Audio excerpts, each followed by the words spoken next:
Hello, everybody, and welcome to the All Portable Discussion Zone. It's a bi-weekly live stream all about amateur radio portable ops. My name is Charlie. Call sign is November Juliet 7 Victor. With me this evening is one of the two co-hosts for the show, Dan KC7 MSU. And we'll excuse Brian. He's out doing his jet thing, his piloting thing. So we'll catch him on the next one. Also pleased to introduce to you tonight our special guest, Simon, VA7BIX.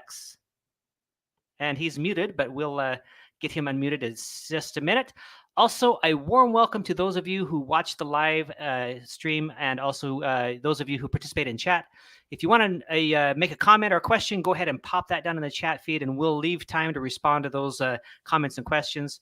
Don't forget that this show is also converted to a podcast about 24 hours after the show airs, and sometimes it's sooner, sometimes it's later, depending on how much time I have. So let's get caught up and see what the heck has been going on. It's been a while because of Father's Day and other things. So, Dan, what have you been up to the last little bit? Basically nothing. No, not really. No. So field day was last weekend. So I did not get to go and actually participate in field day, unfortunately. But I work on our club's field day committee. So I ended up spending quite a bit of time getting things ready for everybody else to go up to field day, getting things packed, getting laptops updated for logging software, redoing some battery systems, things like that. And then got to go down and pack up the truck for everybody, and off it went. So field day was pretty successful this year. They have plenty of contacts. I don't know the exact score, but everybody had a good time from what I understand. So that's since the last show. That's pretty much so it in amateur radio. So I'm surprised how time consuming it is to get ready for field day.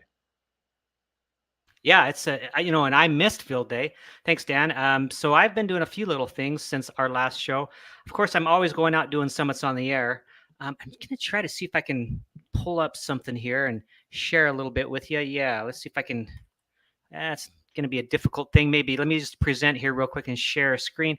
We went to Hawaii over field day. I was thinking that field day was the following weekend, but it wasn't. And so, let me see if I can find.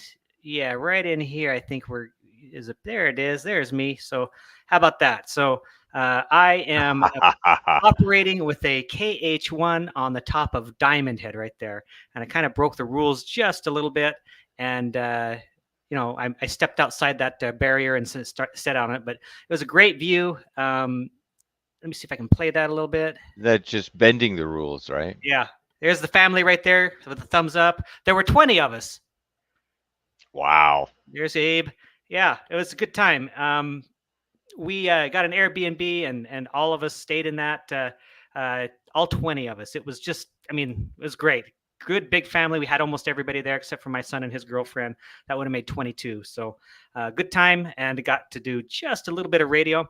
Then I got back from Hawaii, and I think within a day or two, I was out on another summit. I went up to do what we call mini morning madness, where we get up and typically we just take a HT, go up on a mountain early. Like we leave the house 4:30, 5 o'clock, activate and get home before work. And that's what, yeah, there you go. That's the HT there, something like that. And I had 8 contacts on 2 meters, 5 points, because, here in Arizona, it is very hot. And so we get summer bonus points. So that's pretty much what I have been up to. You did Lone Mountain, right? It was Lone Mountain. Over by me. So Yep, Lone Mountain. So that's kind of what I've been up to. I have plans this coming weekend to go out with my wife, Sandy, and we're going to head up to Sholo, Arizona, and we're going to try to hit maybe 5 or 6 10-point summits. She's trying to get closer to her goat. She's her mountain goat award. She's about 750 points. Will be by the time we get done. She's around 700. So that's nice. What we've been up to. So, all right, Simon, let's turn it over to you. Welcome again, and what you been up to? G'day, Charlie. G'day, Dan, and everybody in the chat. I just got to just a shout out to some of my local mates. Frank, g'day, Frank. John, Bill, Mr. Mudd. And I see, hang on, let me just scroll back up here. Bill, and then who was above Frank? Let me see. Anyway, g'day, everybody. My name is Simon, and it's great to be here with you tonight, Charlie and Dan. And ham radio. Yeah, so last weekend I went out for my first ever field day activation, and it was a lot of fun. And one of the guys, the actual host of the field day, VE7DXE, Don, is also the owner and the creator of hamshack.ca, which has sort of become the biggest buy and sell swap ham radio secondhand gear in Canada. So that was a lot of fun. There was probably about 20 guys and learned a lot. We all geeked out about what we love to do, and that's ham radio. And I think there were more antennas than hams, but it was fantastic. So with that and doing my regular Wednesday stream and just living the dream, it's just fun. Yeah. Very good, Simon. Okay, good. Well, those of you who haven't visited Simon's channel or don't know who he is, the viewers on my channel, I really wanted to get him on the show because he has a very good stream that he does and a very good YouTube channel. So we'll talk more about that, but let's dive in a little bit. And some of you may not even know who he is, and so we want to get a little background on him. And so let's start asking him get him on the hot seat and start asking him some of the hard hitting questions. I've got the fan in the background ready, Charlie, to keep me cool. All right, fire away, buddy. All right. Well, let's get a little bit of your background. Talk about what you've done for your career, kind of where you were raised, kind of some of your just regular normal background stuff. So I'm a country boy. I grew up basically 150 kilometres or 90 miles northeast of Melbourne, and grew up on a farm. So farming has always been in my background, and it has for several generations. And actually, right there, my uncle was a ham, VK3 Alpha Zulu Papa. Okay. So in the early 80s, I remember catching the tail end of the last sunspot on 11 meters on CB, and that was then I was basically hooked. So I grew up on the farm.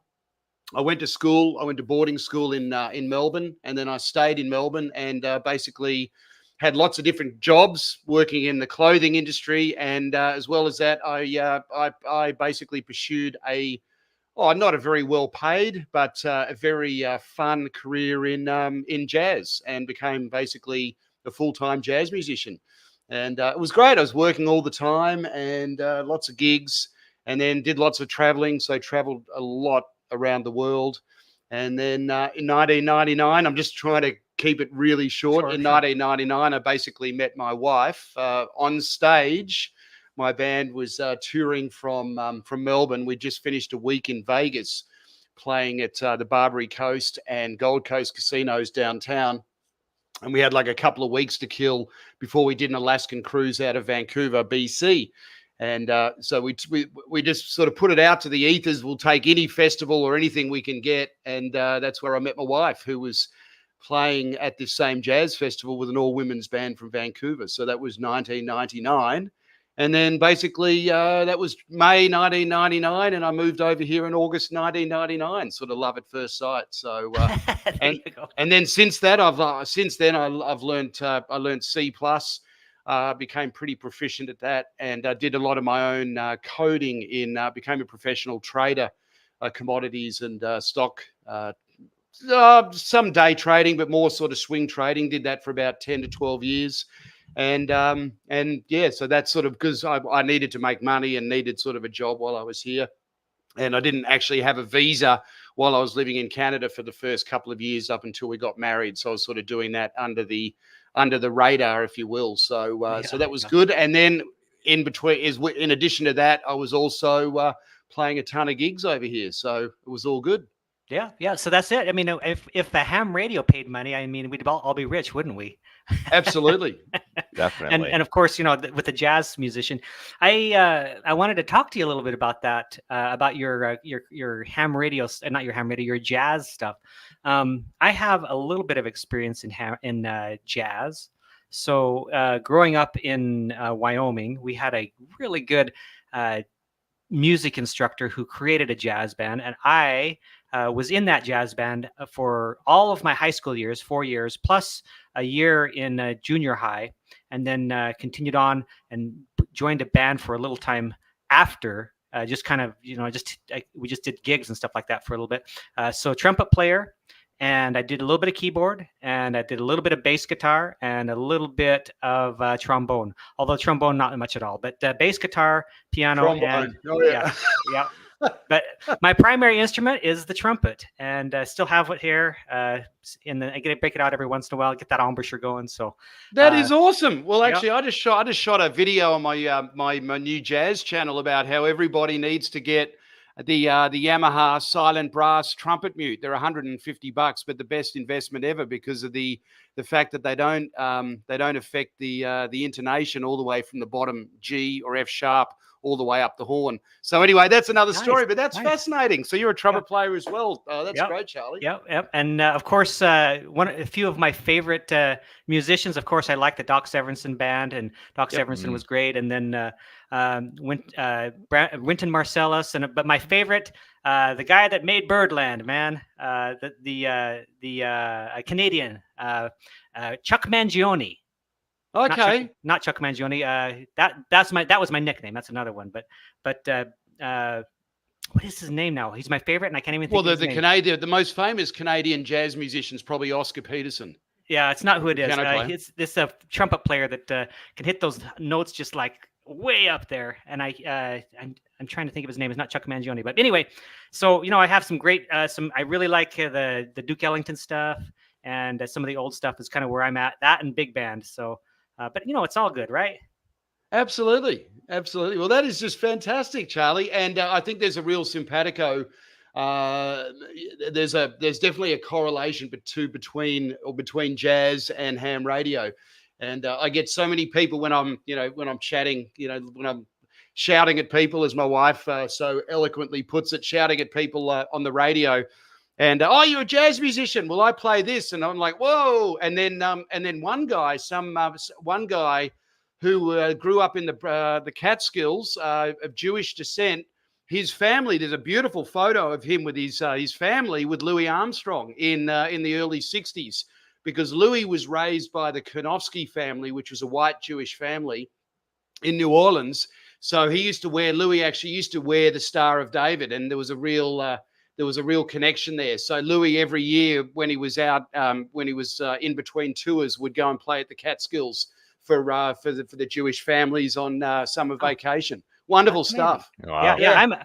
I mean, Louis Armstrong. I'm like that anyway, because when I play my trumpet, it's like that with the blown up cheeks, man.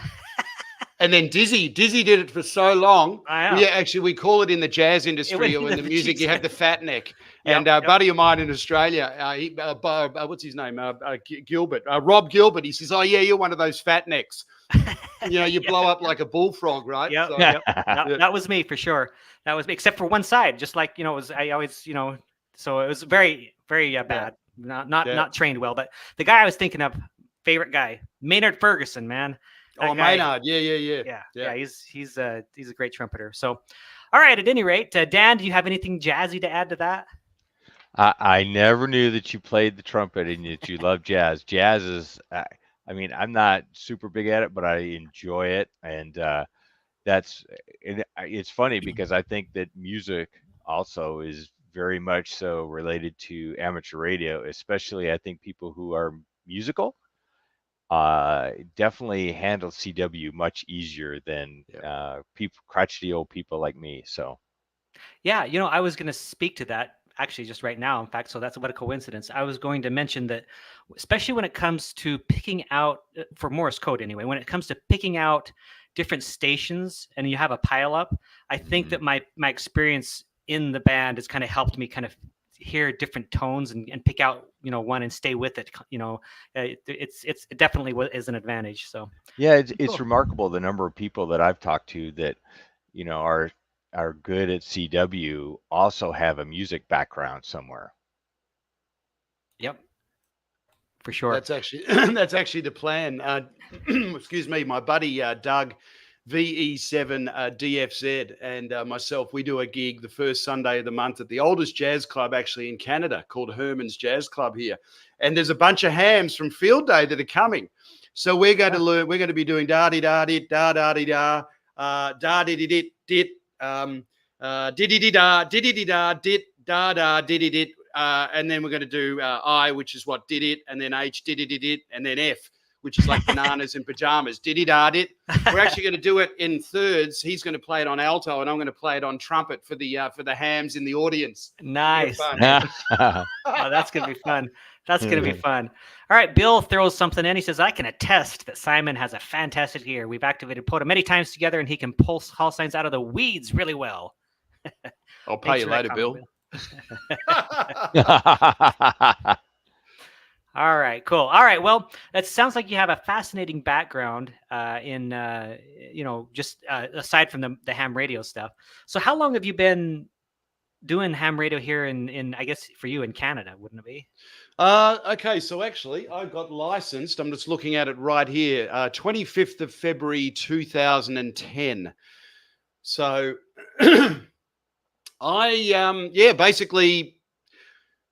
so I'll just paraphrase where I've lived since I've been here in Canada. Sure. So when I first moved here in 1999, I lived in basically Vancouver, and not really interested, couldn't have an antenna, etc., etc. And then in about 2011, a year after I got my license, my wife and I sort of dragged her butt up to live in Whistler, which is a ski resort 2 hours north of Vancouver that hosted the 2010 Winter Olympic Games. And fabulous place, love Whistler.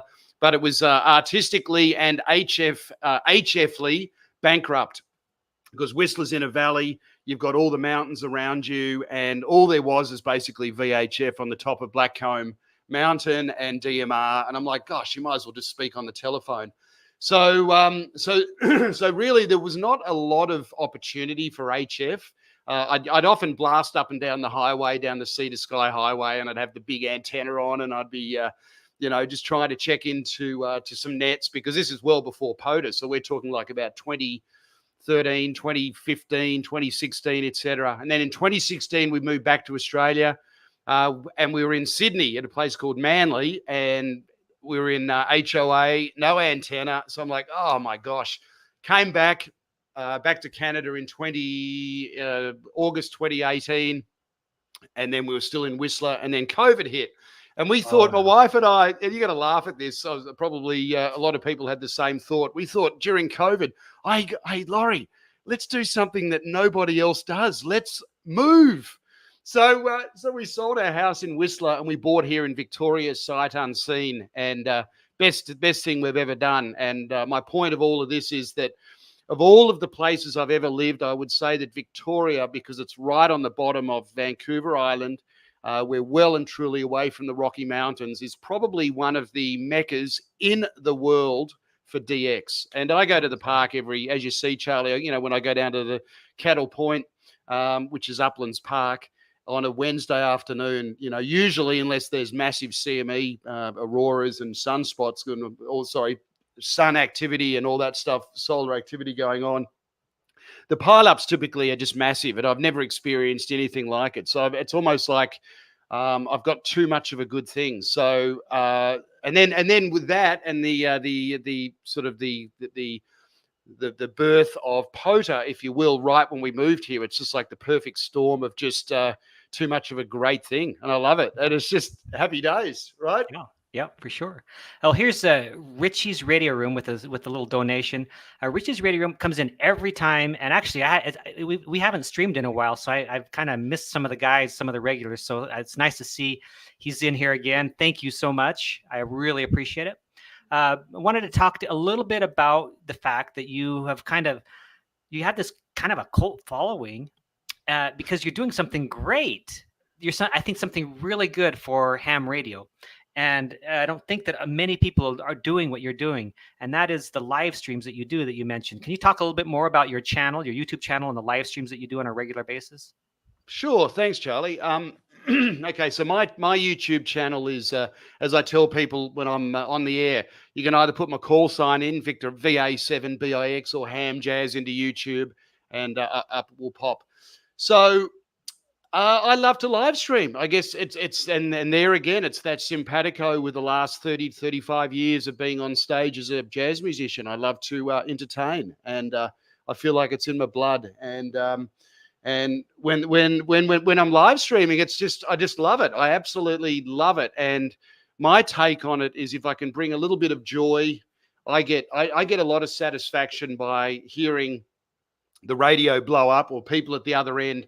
But I also really, in addition to that, I get the absolute joy seeing the interaction and the interplay going on in the chat. And one of the things that I really try to do and be aware of is intrinsically, I really want to bring everybody into being a part of the action, if you will. So it's not just like, two-dimensional. I'm here, I'm on stage, you're in the audience. Hello, how you going? And that's it. I'm like, hey, post the link to your channel down below, please. We share the love. One, all for one for all.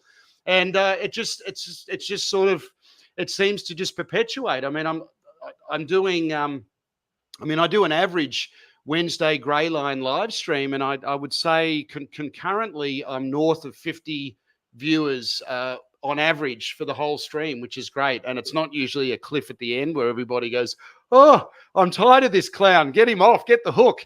And yeah. So it's great. And sometimes, there's might be 60, 70, 80 people watching, and it's just great. And I just, I try to be as authentic and transparent as I can, and I absolutely love it. And I've got a lot of guys. I feel really guilty. I'm going to do a little shout out to all my mates in the UK. I really feel guilty because those poor guys it's like 11 o'clock at night when I start my streams, and then I start streaming, Charlie and Dan, at 3 o'clock Pacific, which is what, 2200 UTC. And I just go on and on and on. I'm just like this, like a parrot. And it's often like 45 minutes until I start calling CQ Potter on the radio. So the poor guys in the UK are sitting there yawning. It's like, can you just play radio? It's true, but something that you do very well that it's not my strength at all, and that is if somebody pops into your YouTube channel while you're streaming, you'll actually recognize each person and make a little comment. It makes it very personal, and it makes people want to stay and participate with you. And so the radio is a part of it, but it's just also part of it is just that social aspect that you're really good at, that I'm poor at. In fact, we need to pause at some point and recognize some of the people that are in chat and answer some questions here in a little bit, but we'll keep going, I guess, for a minute. Sure. Now, what else was I going to say about the live stream? Oh yeah, okay. So often I quote to people about my live streams, and where's Mr. Mudd and Bill? We're really close mates, up here in Canada, and we laugh about and when we're building antennas. Have you ever seen the movie Ed Wood with what's his name? Depp, Johnny Depp. Oh, Johnny Depp. So Ed Wood. It's a classic movie, guys that are watching the live stream right here. There's my buddy in the UK right now. There's the one and only Chris, Digital Analog Ham. G'day, mate. And what time is it there, buddy? About 12:30 at night. So Chris, love you, buddy. But Ed Wood, it's fantastic. So Ed Wood is famous. He had this cult following, but Ed Wood was famous for doing one take. He made the world's worst ever horror movies.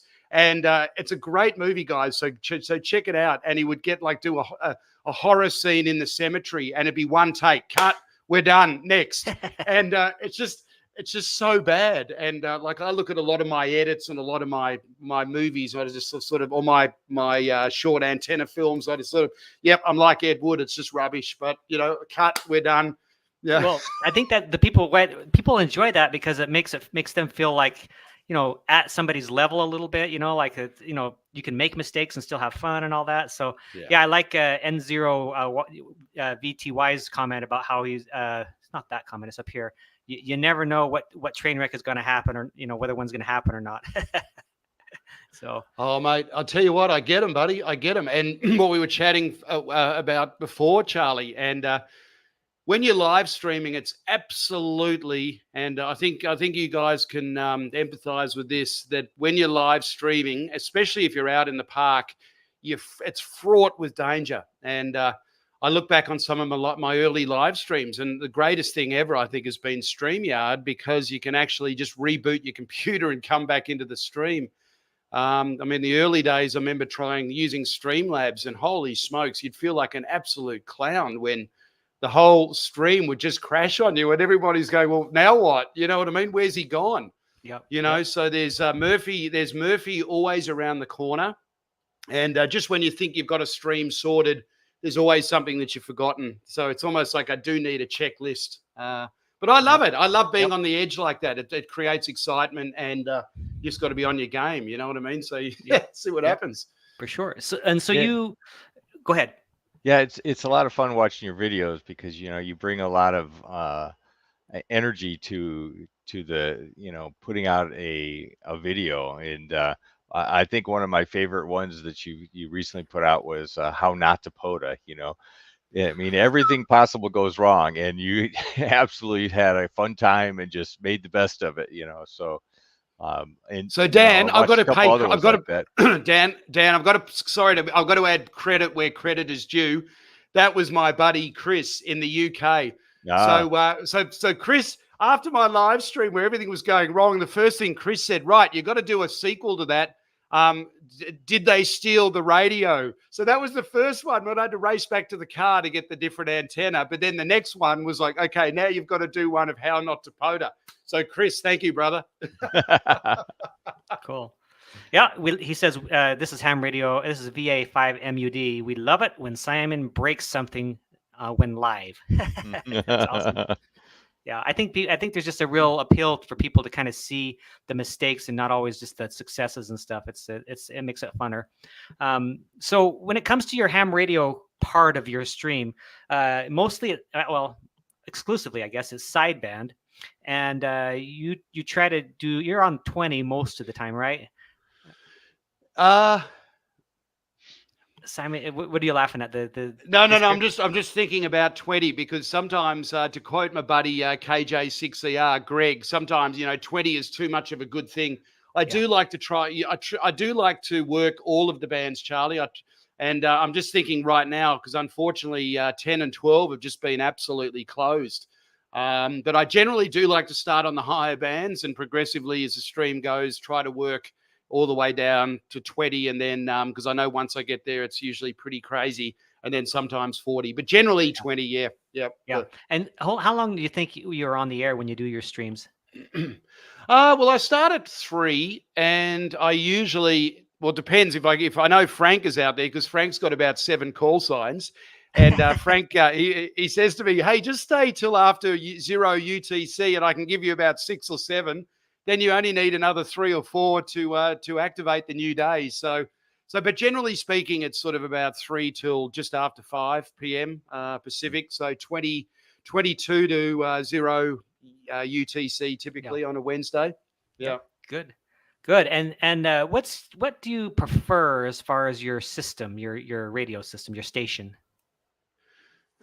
Well, I love the 7300. That's definitely my go-to radio, just because I love the fact that it's got CQ built into it. I don't have the 7300 here in front of me, but the up and down, I love it how you can program the up and down arrows on the microphone to be sending the CQ. So that gives me about 10 or 12 seconds to actually chat to people. And I will mention this, that Wes says, hey, just turn your radio down if you're saying something profound, because often I'll be in the middle of a punchline, and then all of a sudden there'll be a big pile up where it goes, when the radio ends its CQ greeting. But generally the 7300, and my antenna of choice is the tape measure antenna. I just love that. That is just I'd have to say that's probably my greatest invention. I'm so proud of that, and that thing kicks butt. I won't say it's as good as some of the very expensive commercial multi-banders, but it's just a very, very, very good antenna. And I've had incredible success. I've spoken to people all over the world with it. It's almost like it's my friend, if you will. I'm very familiar with it. When I go to a park, with my 18 amp hour battery, my 7300, and the tape measure. I know. Okay, I got this. You know what I mean? And I get into that. I get into that sort of nice, almost like a zen. I get into that nice zone when I'm setting up, where it's just my time, few deep breaths, just play, just enjoy nature, set up the antenna, and presumably, you get really good at knowing if something's going to wrong. Oh, hang on, I've got a crappy coax, so I can change that out. But generally, that's my go-to, and it's just that peace of mind. You know what I mean? Because when I go with something like the tarp, I did an antenna with metal tape on top of a tarpaulin. If there's any wind, crikey, that thing's really hard to put up. Yeah. And then sure. other things, like, you know what I mean? There's Mhm. there's sort of nuances and innuendos or idiosyncrasies, if you will, with each antenna, and some are just easier. And this is just the devil I know. You know what I mean? So, Yep, for sure. Yep. yeah. VA5 MUD says nothing measures up to the tape measure, the tape Tana. That's funny. And then Frank, oh, come on, Simon, it is 100 Yeah. times better than the multibanders. Yeah. So I will say this, Charlie and Dan, will say this. Part of the if there's something that I really want to instill in new hams, and see, I did it all wrong. My uncle was really good because he was really cheap. And he actually, the first ham radio that I ever had, I think, was out of an old B-51 or a Lancaster bomber, which was one of those big old World War II receivers with all the valves. Beautiful old thing, but it would the BFO but it would drift. But he made all of his antennas, but he was all about receive only, so he didn't have to really worry too much about impedance and resonance per se. You'd say, right, 234 divided by the frequency, cut there. It'll receive as good as anything on 20 meters. But what I really want to instill in new and young hams and or old hams that are new or seasoned hams is to spend most of your money on getting the best transceiver that you can. And this applies more for portable operations, portable ops like SOTA and POTA. Spend all your money on the best radio that you can and have fun making the antennas. Really, you can do them. I mean, I've got this thing here. This is 13 cents. There's 17 and a half feet of Ethernet cable. There's 8 wires in this. I can make this thing resonant from 10 all the way through to 20 meters, and it'll work as well as a $150, $200, $150, $200 dipole, for $17 or $13, and you spend all of that money on your radio and have fun building them. But if you're at home, that's a different story, because then you need to, if you've got big towers, and it needs to be a permanent structure. But there you go. Yeah, for sure. Well, for portable radio especially, and that's what we're all about on this channel. And speaking of, so you are obviously into POTA a lot. Do you do other POTA activations, or do you just go to the same park every time? I do. So on Saturdays, I typically go up to a different park. And this actually leads me to, if I may, about the 15th of July, Charlie. I'm actually driving to Alberta, and I'm going to be live streaming.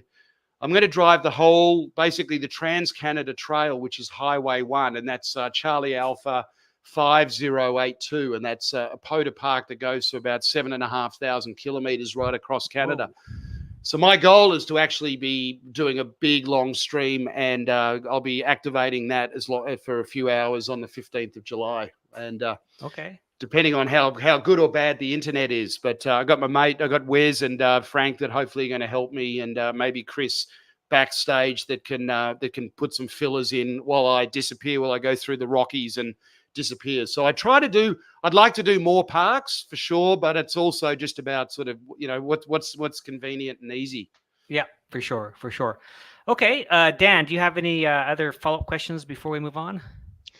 No, it's just I'll have to make sure I get another antenna up over at the house for the 15th, then it sounds like. So we'll have to see if I can catch him somewhere along the line. Oh, well, I'll probably be on 20 meters, Dan. So we have a good pipeline from Arizona up to BC. Yeah, I have to definitely try that out. So. Yep. All right. So we're going to open it up here in just a minute for questions for Simon, or comments if you'd like. So anybody wants to do that, go ahead and pop those in, and we'll go through and look at those and bring them up. So we've got Todd here, AI4TB, says absolutely correct. Expensive antennas can provide build quick quality for some, but performance is fairly simple math that anyone can do. And I agree with that. I was very hesitant to make my own antenna. But if after you make your first or second one, about one or two, you get one or two behind your belt, then I think you get your confidence and you realize how easy they really are to, or not maybe so much easy, but simple they are to build. Yeah. Well, it's Well, an addiction, the nice thing about building your own too is that, you can use almost any materials, to come up with a concept and to work out the math and things. And then you can always, you can go back and harden it and add, uh, you know, improve components and things like that to build with as you go along. So. Yeah. And you're going to say, Simon? Oh no, I totally agree. I I look at it the addiction to me about building antennas is exactly what you're saying, Charlie.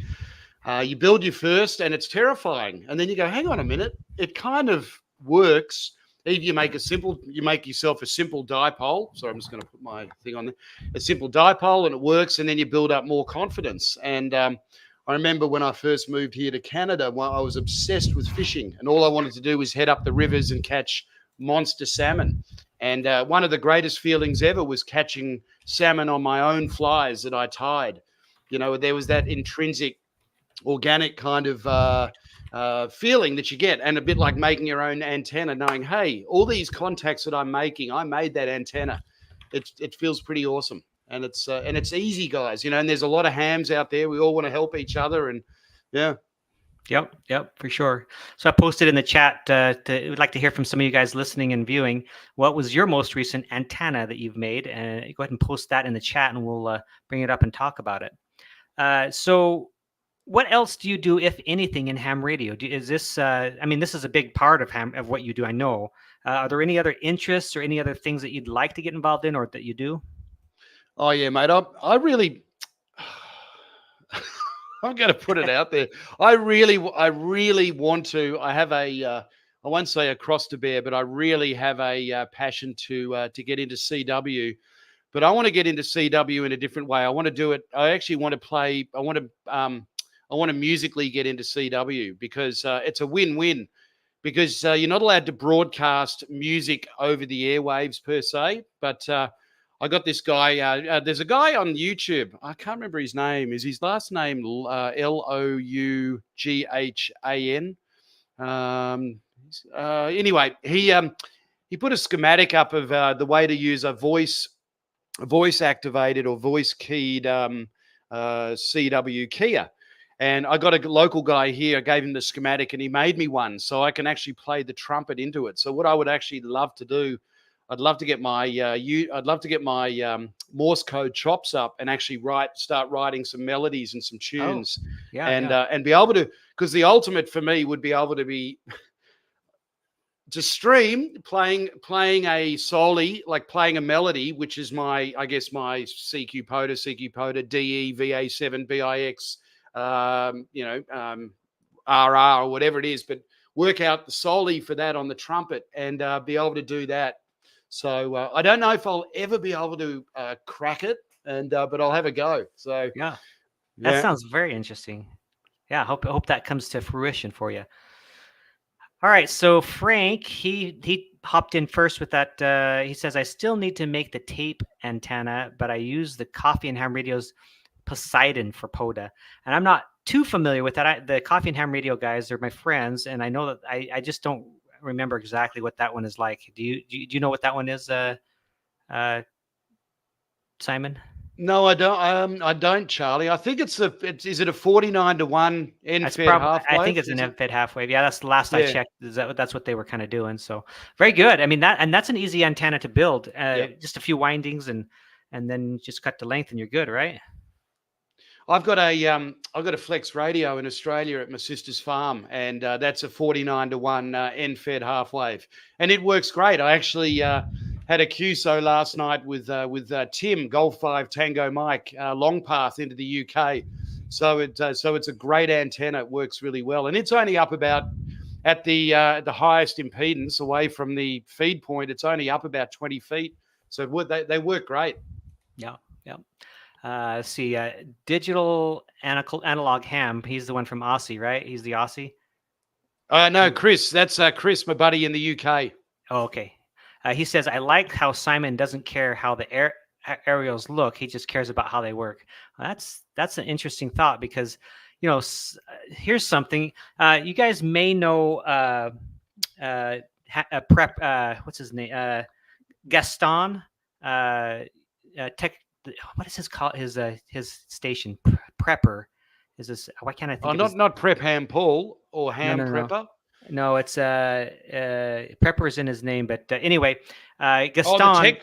There we are. Tech Prepper. Frank just Yes, put it down. yeah, that's what it is. The Thanks, Tech Prepper. Frank. Thank you so Yeah. much. He and I were on a summit up in Flagstaff, and he just had a linked dipole and didn't have a way to really. I think if I remember right, didn't have a way to really string it up high. So it was he used the trekking poles. So it was, I don't know, probably 3 feet off the ground. And you would think that would not be an effective way to operate it with an antenna, but he worked the world with that. It was amazing, and so also he had an antenna that was not your typical antenna. It was using materials and stuff like that. That wasn't something you'd think of, but still, again, it was very effective. And so he talked a lot about how a guy would get on his channel and say that will never work. What you're doing, it will never work. And obviously he proved that wrong. And the science behind antennas obviously is just is a suggestion, because the science sometimes doesn't pan out as much as the technical and the practical use of an antenna, I would say. Yeah, you never know what you're going to get kind of scenario. Right. Speaking of which, our buddy who's got a great YouTube channel as well, Mr. Mudd, Ham Radio VA5 MUD, Mr. Mudd. Wes just did a video a couple of days ago of speaking to a guy in France using the barbed wire fence with his 1 to 9 unnin. Oh, wow. See, that's the perfect example right there. Very cool. Where can we find that? What's his channel again? Mr. Mudd's Radio Time. Okay, cool. We'll check that out. Let's see. So the question was, I put in the chat, what was your most recent antenna you've made? Posted in the chat. So Mike Smith, G0RFD, I think he's saying a 4-meter flower pot. What is that? Mike, you're gonna have to tell me what that is. I know what 4 meters is. It's a band we don't have in the United States, 4 meters, but I wonder what that is. And then we have. I know Chris often talks about it. What is the frequency of that? Is it like about 223? No, it'd be the other way. It's about it's just it's almost what is it, about 80? Oh no, hang on. It's around 80 megahertz, isn't it, Chris? Something like that, or it's got to be right around 80 70. or 90. It's 70. Okay. Yeah. So anyway, very cool. Todd, AI4TB, says, I built a 6-meter Moxon based on Adam's 15-meter design that he had at 4 days in May. Okay. So he's talking about Adam, K6ARK, a good friend of mine. At 4 days in May, he brought a Moxon and put it together. It's a portable Moxon, 15-meter Moxon, and it's very well designed, very, very light. And so it sounds like Todd made a 6-meter version of that. Very good. That's very interesting. And then N0VTY, I think, in relation to your comment about getting the trumpet out and doing Morse code with the trumpet, I think is where he says, do it, quit talking about it. Yeah. All right, mate, we'll do. So another I had an antenna up in Whistler. Was like I don't know if it's a doublet or a I'm not sure. Okay, so basically what I did is I had 125 foot like 2 wires that came into an insulated feed point, and then I had ladder line coming down, and obviously high impedance. But that thing was killer on 40 meters. So I don't know, is that a doublet? I never know the terminology with using ladder line as the feed I think so. Line. But I can't say for sure because I don't know for sure either. But I think it's a doublet as ladder line, and then yeah, I think so. Okay. Let's see. So I think this is in relation to Coffee and Ham Radio and the antenna that we were talking about just a second ago. It's their vertical Rabakov. So it's actually not the NFET half wave, I don't think. So Bill says, for me, 17-foot whip with some radials does the trick well for Poda and Soda. Very good. Yep. Very good. Yeah. And then, yeah, the tech prepper. And then let's see what else we got here. Everybody's saying, yeah, remember the tech prepper. Barbed wire fence. That's a great comment on the barbed wire fence. And then the link dipole is great. It's resonant on each band. It's a good video. So I think we're getting close here to some of the comments. He's Ham Radio VA5MUD, Mr. Mudd's radio time. He says he tried a hot dog once as an antenna. Oh, Wes. I bet that. And then blew he had up. lunch. Yeah, he cooked it and then had lunch. He's a wise guy. Yeah, Yeah. funny. That's awesome. Yep. I love it when someone says it will never work. That's a great challenge. Yeah, it's just like for sure. 70 megahertz is the 4-meter band. And let's see. Wow, we've got a few more here. So there's a floop. Prep Ham Paul. I built the Chameleon F loop or floop last week that comes in parts and not terribly hard to put together. Okay, good for QRP portable, small footprint. Okay, good. Yeah. It's awesome. Then dryer vent antenna. Okay, that must be like the stealth one that you put over the dryer vent so that people can't see what you're looking at. But it looks like he had success with that. Flower pots is a 1/2 wave made from coax. Okay. Have you seen that before? I've never heard of that before. A half wave made from coax. Very interesting. I'll have to look that up. It's more like a G5 RV, it sounds like, with ladder line. I think that's the doublet thing. I think is the answer to that, isn't it? The doublet is more like a G5 RV with ladder line. Oh, there's definitely quite a few references in the Google world on it, so that's pretty cool. Yep. Cool. All right. Well, so, appreciate everybody answering the questions on the antennas. So it says don't try to load an electric fence though. Yeah, that's good advice. I always wanted to try that in Arizona. It's amazing how many peaks here in Arizona you have an old barbed wire fence that goes across it or something. So that would be interesting to try. Yeah. All right. Well, let's get a few more questions answered from Simon. Do you have anything right now, Dan, or should we just keep going? Yeah.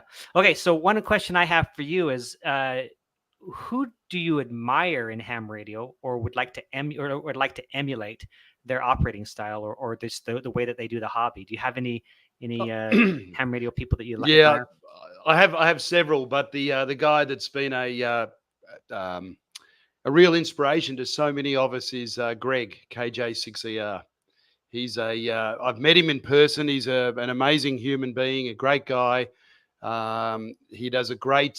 He's just great. And Greg and Jim, the Greg and Jim show. Jim is Kilo Golf 6 uniform Oscar. He calls himself Uncle Oscar. So Greg is he's a giant in ham radio. He's very modest. He has a background. He worked for was it IBM, I think, for years, and anyway, he's an electrical engineer, very, very smart guy.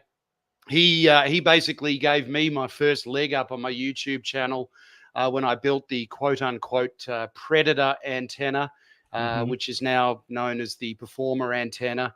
And that thing is the 17-foot whip with 2 elevated radials. And that thing outperforms pretty much any antenna for portable operations. And so Greg KJ6ER is a true inspiration. And I think I'd speak on behalf of a lot of the guys in the chat right now that we all agree what a giant he is and what he brings to the table as far as ham radio and just for the love of the hobby, and a great guy to speak to on the phone. And there are other guys. I mean, I really I'm getting to know Callum in the UK. Yep. DX Commander. I'm a huge fan of his antennas, and I've actually got one, the 2024 DX Commander Expedition. Amazing antenna. I haven't fully utilized it yet, and I also love the way Callum, he breaks it down with his little notepad with his Sharpies, and I just find, just the wealth of knowledge. It's profound. And there's so many guys. I mean, all the guys here, Prep Ham Paul, Mr. Mudd, there's all these guys in the chat, and and the guys that don't necessarily. There's another guy that's been emailing me a lot, Greg. He goes by Hollywood, and he says if you ever need any antenna advice or antenna suggestions, and Greg's there's a lot of profound knowledge that there's too many to mention, but I did want to mention that I'd say Greg KJ6ER is the top of the list as far as icons that I speak to regularly on the airwaves, and as far as activators go, and antenna design. Yeah. So and actually, right here, the Mr. Mudd, he says that Greg is unbelievable. Uncle Oscar, a close second, he says. Yeah. So that's good. So I remember they both worked for HP, Hewlett Packard. Oh, and so they both worked together, Greg and Jim, in down in Silicon Valley in San Jose. So there you go. Yep. And he says if you, Prep Ham Paul says if you want to a fun and interesting antenna builds and radio ops, Mr. Mudd and Ham Jazz are the guys. All right, that's good. Question for you, Simon. It says explain 16'9" radials, 6'9" radials. What 16'9" radial? What I'm sure. What do you know what he's saying? Okay, so I think what Frank's trying to explain is so my go-to with all of my antennas, particularly the tape measures, I use 16 radials that are 8 feet 9 inches. That is the magic number. And going back a few steps, I'd watched one of Callum's videos about how much radial do you put out there, and he talked about the ultimate or the optimal number is 4 times the wavelength of the band that you're going to be working. So you think about that. If you're working 20 meters, that means you've got to put 80 meters of radials out. That's a hell of a lot of wire, if you will. But as the top band that I typically work is 10 meters, I thought, well, I'm going to put 40 meters out. And just by chance, I have a diagram somewhere. It's actually, but I looked it up. But there's actually a really sweet spot of 8 feet 9 inches. Provided your radials are between 14 feet and 6.5 feet, they work really, really well. And I came up with a number of basically 8 feet 9 inches. And it was just out of sheer chance because I cut an Ethernet cable that was 17 feet 5 inches because I wanted to make sure that I had enough for 20 meters. And as you know, with an Ethernet cable, there's 8 wires. So I used the remaining 14 that were half of that because it was 8 feet 9 inches, which is exactly half of 17.5 feet. And it worked absolutely superbly. I could tune everything from 70 centimeters all the way through to 40 meters. And it just works really, really well. And then what I would often do is I'd use those other 2 wires that instead of, because I got the radiating element, which uses up 2, if that makes sense. So now I'm stuck with 14 wires at 8 feet 9 inches. I'm probably not explaining it too well. I should do a video on this. You should. But anyway, it's the magic number. It works for me. I know there's more and more guys that are using 8 feet 9 inches. It's just seems to be a good, easy number, and have them elevated too. Yep. Cool. Okay, so we're running out of time already. We knew that would happen, but let's do a few more little questions here surrounding portable ops. And one of the there's a couple questions I have.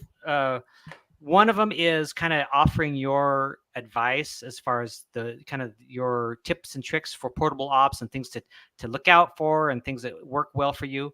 But kind of wrapped around that is also just what is your I know that most people have sort of a collection of equipment that they just kind of keep and then just kind of grab and go, and so that it makes it easy so you don't forget stuff. So could you kind of give us a rundown of what's in your bag or box or whatever you have that you just have setting ready to go for portable radio, and then go into maybe some of your tips and tricks and stuff?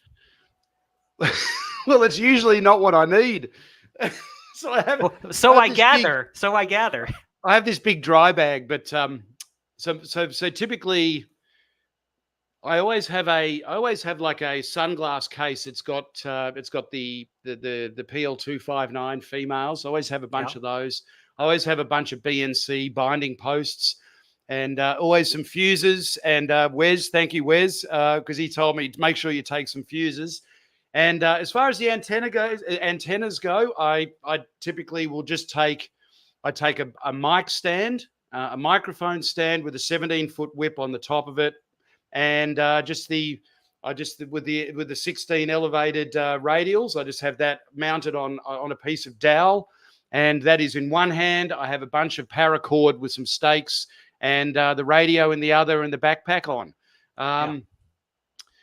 It's really hard, but what I would love to do, and Charlie, I'd love to come on and talk to you more about this, because I know Josh did the 1 pound soda, right? Because I'd love to be able to talk to you about soda, because what I think would kill it with soda is, provided you've got a tree or some way to put this up, it just takes 17 feet of this Ethernet cable and your radio and a binding post, and you can make that thing resonant on every band that you need to. That'd be interesting to learn more about that. Yeah. Yeah. Yeah, because that's what I do. Me and Brian and Dan, we are soda people, definitely. Yep. Yeah. So that'd be interesting to. So you'd what would it be, a vertical then? You could have a vertical, or you could have it as a sloper. Sloper. Yeah. You could have it as an inverted V. You could throw it over anything, and then what you'd do is you'd find some scrub or some brush, and you would then just basically lay your radials out over the scrub, and of course it's 8 feet 9 inches. And the piece de resistance are these. You need terminal blocks if you don't have a binding post. Yeah. And you could get away with not even using coax. So you take your 705, and 17 foot of Ethernet cable with a binding post, and you could speak to the world. I swear. And I really believe it. It doesn't have a tuner in it, right? So no. So that's part of the challenge. You don't need the tuner, mate, because with the Ethernet cable, you just keep folding it on itself, because you know that 8 feet 9 inches for all of those 14 wires left over, because 16, the other 2 are going to be used for your vertical. You know that they're going to make the antenna resonant. You know that. So then all you've got to do is just manipulate the vertical. And then you can just say, right, okay, we're too long. We're just going to fold it down a little bit more for 15, 17, 20. So you've only just got to manipulate the vertical. This is fascinating. The vertical radiating element.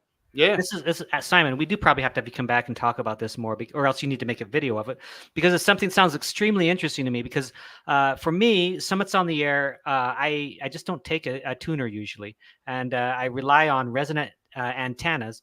And you're saying that this can be a resonant antenna on every band. So this is something. Absolutely. This is a game changer for soda. Well, Charlie, and I'll give you the quick. I know that Matt and Frank just talked about the numbers. So, providing all things remain equal, and this is the same as the tape measure, with the 8 feet 9 inch radials out, laying across scrub or rock or anything that's above the ground, you need 6 feet for 10 meters. You need 8 feet for 12 meters. You need 10 feet for 15 meters. You need 13 feet for 17 meters. And then you need 16 and a half to 17 feet for 20 meters. Bang. Thank you, mother, for the rabbits, and you're done. Resonant on all those bands. You know, Simon, I'm going to take that challenge. I am going to put one together for me, and I'm going to go out and I'm going to do some soda with it.